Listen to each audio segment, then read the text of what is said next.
నమస్తే అక్క. అక్క నమస్తే అక్క. అంటే 2011లో పార్టీ పెట్టినప్పటి నుంచి జగన్మోహన్ రెడ్డి గారు మా కోసం తిరుగుతానే ఉన్నాడు.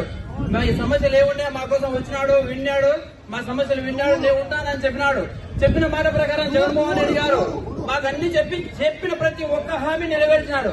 పేద ప్రజల కోసం ఆయన 3000 కిలోమీటర్ పాదయాత్ర చేసి వాళ్ళ కష్టాలు విని మీ అందరికీ నేను న్యాయం చేస్తానని చెప్పినాడు.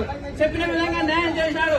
ఇక్కడ వచ్చిన ప్రతి ఒక్కరికి వారి కుటుంబాల్లో ప్రతి ఒక్కరికి సంక్షేమం అందింది. దానికి కారణం ఎవరంటే జగన్మోహన్ రెడ్డి గారే.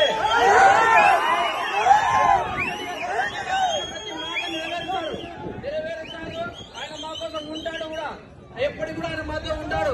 మీరు అన్ని ఇప్పుడు చెప్తున్నారు కదా, మీ కుటుంబ సమస్యలేవో మీరు చెప్తున్నారు, కానలేవో అవి మీ వ్యక్తిగతంగా ఉన్నాయి. కానీ మీరు ఈ రోజు తెలంగాణలో కూడా చెప్పారు, నేను తెలంగాణలో ఉంటాను, మీకోసం ఉంటాను, పోటీ చేస్తానని చెప్పారు. అక్కడ పోటీ చేయలేదు, మీరు వచ్చారు. మీ మీద మాకైతే అభిమానం ఉండగా రాజశేఖర రెడ్డిగా మిమ్మల్ని మేము అభిమానిస్తాం అక్కడ కారణం లేదు.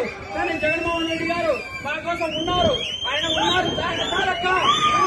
మాతో రాష్ట్రానికి అభివృద్ధి చేద్దామక్క.